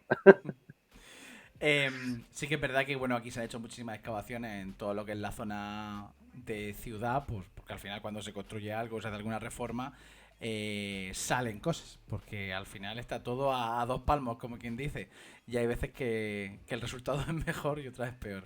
Pero bueno, ahí tenemos el caso de San Esteban, del yacimiento del arrabal de San Esteban, que bueno, que se está excavando y seguro que va a quedar muy guay. Ya yendo un poco ya hacia final, para tampoco alargarnos mucho, ¿qué preguntas, aunque en realidad ya habéis dicho mucho, simplemente por remachar eso, qué preguntas quedan por responder? ¿Qué quedaría, digamos, que digáis, uff, qué rabia no haber podido entrar aquí más? Comienza, Consuelo. Yo es que creo que no, personalmente, no, todo lo que yo he investigado, creo que estoy satisfecha. Es verdad Pues que a lo mejor alguna cosilla, porque sé que, ojo, todavía quedan muchas cosas en archivos, muchísimo. todo. Pero yo cuando buscaba recetas, recetas que se utilizaban tanto para cosméticos, para limpieza del cuerpo, etcétera, etcétera, parece, yo digo, ya está todo. Es decir, todo lo que he encontrado es lo que ya han encontrado los historiadores y ya no hay más, por ejemplo.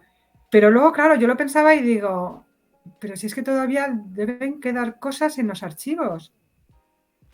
Toneladas de información. Y Claro, yo creo que esto además para la higiene urbana todavía es más importante incluso que para la personal. Porque la personal sí que es verdad que el tipo de fuentes que utilizamos son otro tipo de fuentes quizá más literarias o más es otro estilo, no tanto, digamos, de información municipal, por ejemplo, que ahí es donde hay una cantidad de archivo por sacar todavía, que bueno, falta de todo. Pero yo creo que en la municipal falta mucho.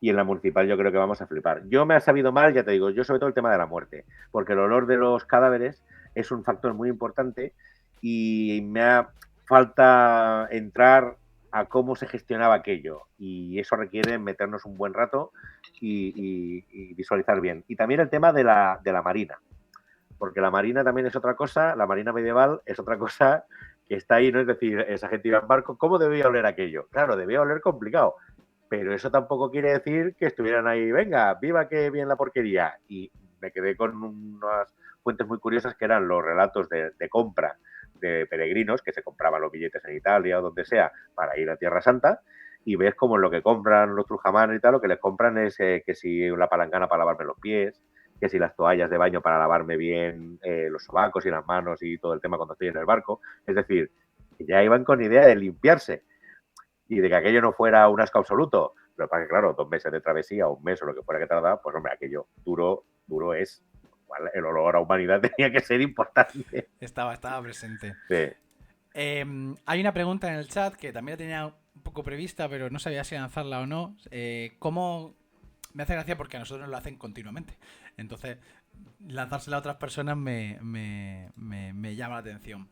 ¿Cómo habéis hecho un poco lo que es la instrucción de trabajo? ¿Cómo escribís y investigáis a 4 manos y 2 cerebros? que lo diga Javier, ¿no? Me toca a mí.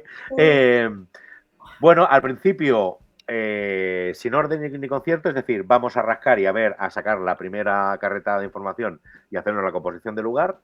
Y cuando ya empezamos a tener la composición un poquito clara y estuvimos discutiendo el formato, cómo lo podíamos hacer, o sea, que ha habido charlas de WhatsApp muy largas, llamadas largas, estar mucho rato pensando, bueno, pues esto lo podemos hacer así o así, no, yo creo que es mejor.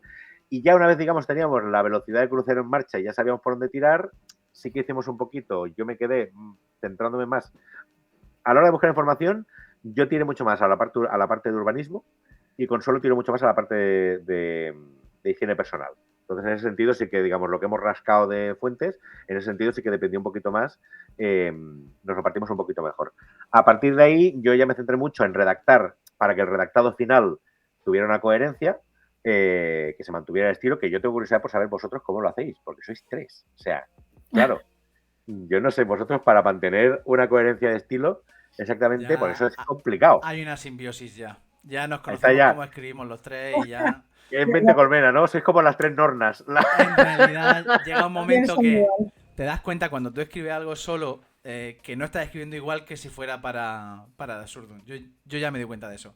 Pero Qué no bueno. sé, tenemos el chip. O sea, ya son muchos años. Ya son... Claro. El año que viene son 10 años. Entonces, Muchos años y muchos libros, claro. sí. No, entonces lo mantuvimos así más que nada por eso, para mantener una coherencia de relato.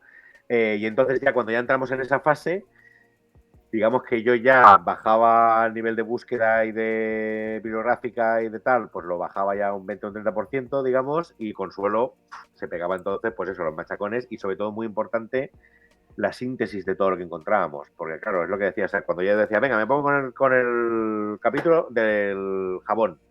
Pues hombre, si me tengo que poner a mirar cada artículo tal, entonces claro, aquí Consuelo es cuando se cogía todas las fuentes, preparaba unos resúmenes de 100 y pico páginas, que eran aquellos, ¿no? El concentrado de pollo que te decía, que entonces, vale, ahora con esto vamos a sintetizar y a concretar más. Entonces, no sé, yo he trabajado súper a gusto, la verdad es que me haría otro. Si tuviera energía, me haría otro. Mira, he abierto el archivo y estoy viendo los puntos a los que yo me dediqué. Y tengo primero los mitos, todos los mitos, cómo surge el mito de esa falta de higiene. Wow, de los primeros textos que. Sí, sí. Sí, de todo lo que es relacionado con ello y con los bulos. Es que esto iba a salir Y, en el prólogo. Creo que íbamos a hacer un prólogo solo desmontando los sí, mitos. Y lo sí, dijimos, sí, ¿para qué? sí, ¿Qué tontería? Sí, sí. sí.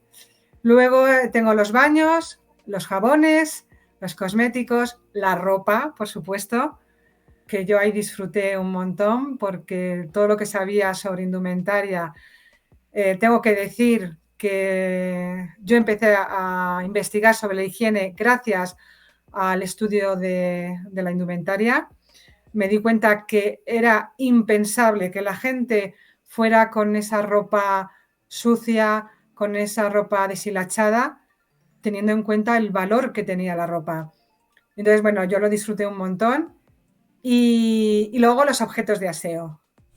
A mí eso también, es que fue fascinante también, que parecen tonterías, pero es la vida doméstica. Entonces, bueno, sí, y luego ya, pues nada, las cosas que de vez en cuando decía Javier, oye, pues hay que mirar por la higiene urbana esto, o mira, castillos, estoy viendo lo de los castillos aquí, que tengo muy poquito y eso ya te dedicaste tú más. Es decir, que hay un montón el tema militar lo tengo ahí, que se nos quedó, que por cierto, ¿ves? El tema militar, es una espinita, no lo había Es que pensado yo. Porque es que tranquilamente le podíamos yo meter he 100 páginas más al libro. yo he investigado la higiene en el siglo XVI, XVII, de los soldados españoles, ¿cómo se llaman? Ya se me ha ido la cabeza. Los tercios. Los tercios. Los tercios, ay, qué horror, los tercios. Y cómo se movían de un lugar a otro y cómo conseguían mantener un campamento limpio, cómo conseguían tener la ropa limpia y cómo se lavaban. Y claro, nos hemos quedado sin saber, no sin saber, porque yo creo que hay algo, está relacionado, ¿no? No debió cambiar mucho, pero no lo llegué a investigar del todo y ahí se quedó. Y encuentras cositas. Yo, por ejemplo, me encantaba, lo comentamos en la presentación, la marcha aquella de Ricardo Corazón de León, cuando tienen que ir Sí, hacia Jerusalén, están todos en Acre, y claro, nadie se quiere ir de Acre porque tienen prostitutas, tienen tabernas, están viviendo fenomenal, y con lo que ha costado tomarla, ¿para qué se van a ir a conquistar nada, no? Y entonces al final Ricardo dice, muchachos, topa afuera, ¿qué cojones es esto? Venga, todos de marcha. y solo permite a las mujeres, solo permite a las viejas de la ciudad, que eran las expertas y que eran las que les iban a lavar la cabeza a los soldados y quitarle los piojos. A lavarla Y entonces, concretamente, o sea, para los piojos. concretamente para lavar las cabezas y despiojar a los soldados. Entonces se llevaron a todas las abuelas de la ciudad, las mujeres que, digamos, las menos susceptibles de ser prostituidas o de ser tal, entonces son las que se llevan la marcha, entonces van todos los cruzados en marcha a Jerusalén y van con las señoras que son las que las lavanderas, las que les lavan la cabeza, es decir, que estaban teniendo eso en cuenta. Entonces ahí, mujeres, eso claro, está entonces claro. profundizar ahí 100 paginitas más no le habrían hecho feo al libro, ¿eh? Porque ya te digo, cementerios, batallas y barcos son las cositas pendientes que nos han quedado para acabar de hacer la foto 100%, de decir, vale, ahora ya seguro. Pero bueno, yo de todos modos, con lo que hay, yo creo que la gente se va a entretener, ¿eh? Hay para unas cuantas horas. Entonces podemos, no sé, o sea, a lo mejor es una pregunta muy prematura, pero ¿podemos esperar más colaboraciones al respecto? ¿Entrar más en esos temas que estáis comentando? ¿O ya veremos? Hombre, ahora quiero descansar. No voy a hacer libro hasta pasado el verano que viene, porque ha sido pesado. Pero yo me encantaría. Y yo creo que no nos vamos a poder resistir. Yo creo que no. Tú dices que sí, Consuelo, pero yo creo que no. Yo creo que a la que pasen unos meses. No sé, ya hablaremos. Y estemos descansados, te diré, oye, Consuelo, una de los cementerios en la Edad Media, ¿no te molaría? Yo es que tengo un año por delante con otro ensayo de indumentaria. Y creo que voy a colgar, ¿cómo se dice? La toga, no sé cómo se dice. El hábito. Voy a colgar el hábito, ¿sí? Sí. Bueno, a ver si alguna cosa más va surgiendo. Yo quería hacer una referencia porque el año pasado, evidentemente a colación de todo este trabajo que estabais haciendo, pues hablé con Javi para ver si hacíamos algo en el condensador de flujo de sección de alguna cosita sobre tema de higiene, etcétera. Y en un programa que si no recuerdo mal el nombre, la verdad, Yo me lavo las manos o la sanidad en la historia. Bueno, en ese programa, Javier precisamente, bueno, se hablaba de algunos elementos de los que hemos ido diciendo y Javier tenía una sección, lo digo por si alguien de los que nos está viendo pues no termina a lo mejor de saber por dónde va a ir la cosa. Hay una sección que tiene muchas de las cosas que hemos ido citando, que se habla un poco de la higiene en la Edad Media, así a nivel general, evidentemente una sección cortita, pero por si queréis echarle un ojo. Aparte de eso, ya como cierre, nosotros siempre al final dejamos un poco el micrófono abierto por lo que queráis decir, que a lo mejor consideréis que se ha quedado en el tintero, que es importante que la gente sepa. Pues creo que este punto es importante para saber cómo acercarte al libro. Si queréis decir algo, es el momento. Javier. Bueno, que está asequible a todos, que de verdad, que aunque sea un tocho, hemos hecho hasta esa putada, con perdón, de enviar las notas al final del libro. Lo sentimos, yo las odio, soy la primera persona que las odia a muerte, pero lo que no queríamos era que cualquiera abriera el libro, se encontrara 800 notas a pie de página y dijera, madre mía, esto es un tocho académico, esto no me interesa. El libro no es académico, el libro es para que lo lea todo el mundo. Lo que pasa es que sí hemos hecho el esfuerzo de traer, pues eso, lo último que está trabajando la academia, o como concepto, es ese concepto que me flipa tanto, que es el del paisajismo sanitario, que rompe tanto con esa imagen que tenemos de la sociedad medieval. Es la antítesis, es el 100% opuesto a la imagen que tenemos del mundo medieval y que es lo que está trabajando ahora los grupos de investigación. Entonces, que lo lea la gente, es gordo, pero lo hemos intentado hacer muy entretenido, tanto como sea posible. Y ya está, y que las pruebas están ahí, que los datos están ahí, se hacía algo y era una sociedad muy distinta de cómo la imaginamos. Además es que va a encontrar pues esa higiene personal sobre cómo se lavaban cuando tenían las mujeres la menstruación, cómo se lavaban el trasero, que parece una tontería, pero es una de las cosas que nos suelen preguntar, ¿qué utilizaban? ¿Cómo se van a lavar los dientes? Si no se bañaban o no, en un momento dado no tenían agua, ¿cómo podían lavarse? Es que en ese sentido, en la higiene personal sí que le hemos tocado todo. Todo. Yo creo que no nos hemos dejado nada. No, ahí sí que hemos entrado porque hemos hablado de los parásitos, hemos hablado de los niños, de la regla. Por ejemplo, los niños, tan importante. todo, después del parto. Yo creo que El de necesito... peinado, sí. Sí. Sí, y además eso, que yo creo que tiene la gracia esa, que está llena de pequeñas historias, que yo creo que son las que nos hacen ver a esa gente en su verdadera dimensión, como eran personas con una serie de problemas higiénicos que, bueno, pues que ellos iban gestionando. Entonces, bueno, yo creo eso, que no se va a aburrir la gente. No. A mí me gustaría decir una cosa que luego me he dado cuenta de que en realidad forma parte de la promoción de la propia editorial. Digo, mira, están usando un poco esto. Yo cuando lo leía decía, en realidad es como una especie de... no es eso. Pero es una especie de historia de la Edad Media. Lo que pasa que... Porque al final, la necesidad de explicar tantas ramificaciones como hemos ido señalando para hablar de la higiene hace que el libro más o menos abarque una sección muy importante de lo que es la propia Edad Media en conjunto. Y entonces, en realidad es una manera de ofrecer una imagen de lo que era la Edad Media. Pues en fin, no entras a lo mejor a los temas que más políticos o más económicos, vale, no se entra tanto, que se entra en mucho. Pero yo lo veía como eso, pues otra imagen, otra historia de la Edad Media en general, solo que a través de la higiene y la sanidad, o la salud. Luego me he dado cuenta de que Ático tiene como una especie de frase al respecto muy parecida. Y digo, pues mira, no soy... Es que era fundamental. Es una cosa, por ejemplo, no me quiero enrollar mucho, que ya nos vamos, pero es que esto es importante.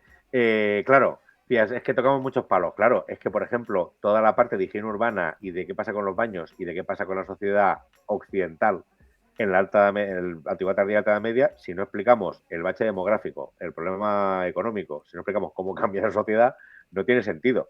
Aquello que dicen, se abandonaron las cloacas. Bueno, pero ¿por qué se abandonan las cloacas? No es que la gente diga, vamos a vivir rodeados de mierda, afuera las cloacas, nadie las quiere, tiremos la porquería aquí. No es eso, no funciona así. Entonces, era necesario adentrarse en esos terrenos más áridos, pero indispensables de la población, de la situación política, las migraciones, para entender las cosas que pasan. Entonces, cuando coges la foto entera y ves todo el panorama, dices, vale, ahora entiendo por qué pasa esto, por qué pasa lo otro, por qué se conserva este acueducto, por qué estos baños los cierran. Los cierran los baños. ¡Ay, Dios mío, cierran los baños! Pero ¿quién va a mantener baños con acueductos con cierres si eso no lo quiere nadie? No se puede pagar. Ni los propios romanos ya los estaban cerrando ellos. O sea que en ese sentido hacía falta, y sí, es una historia de Europa, vamos, de cabo a rabo. Pues ya simplemente daros la enhorabuena, porque creo que es un trabajo con mucho valor, es un trabajo que ya lo veo también muchos comentarios por Twitter y tal, que más allá de que no es poco lo que habéis hecho del trabajo de recopilación, de síntesis y evidentemente también vuestra propia aportación de ideas propias, etcétera, da la sensación de ser un trabajo de referencia, ¿no? De convertirse en lo que decíamos al principio, de que la gente cuando se empiece a acercar a este campo lo tome un poco como, mira, aquí ya se ha tratado esto de esta manera, voy a entrar más aquí, que parece que hay documentación en tal sitio, en tal archivo, voy a ver si lo confirmo, si salen cosas nuevas, etcétera. Creo que eso va a estar ahí, me da esa sensación, y que a lo mejor incluso habéis creado un poco más de interés por lo que es este campo, no solo en la academia, que por supuesto es lo que decía Javi, lleva 20 o 30 años a tope con el tema, sino también en la calle, que no sea todos hilos de Twitter diciendo que mal y que sucio y que olor más horrible en la Edad Media. Así que nada, enhorabuena, lo digo muy en serio, y me consta que está teniendo buen recibimiento, así que espero que siga así. Vamos a ver qué tal funciona y nada. Y muchísimas gracias por la charla larga y tranquila, que nosotros, como puedes ver, podemos estar aquí ahora charlando de este tema. O sea que sí, pero sí, de momento la acogida está siendo muy buena y la agradecemos un montón, y nada, esperemos eso, que sea... La verdad es que estamos muy contentos. Que sea útil. Sí. Y yo, todo mi agradecimiento a Javier. Sigo emocionada aquel 2019, cuando entró por Twitter, por DM, que se dice, y la verdad es que estoy 4 años después, madre mía, yo todavía no me lo creo, ¿eh? A veces tengo que mirar el libro y decir, Yo me pasa mirando a mis hijas, porque claro, es que mi hija pequeña va a hacer 10, tenía 5 cuando empezó esto, y era un poco como, Dios mío, he visto a mi hija crecer mientras yo quedaba caminando en el mismo punto de la rueda del hámster, pero bueno, ya ha salido. Sobre todo, sí, a mí me gustaría que fuera útil en el sentido, eso, no solo que puede interesar a la gente, que puede llegar, sino que la gente, que algún joven historiador diga, ostras, pues aquí hay campo, pues está bien esto, ¿no?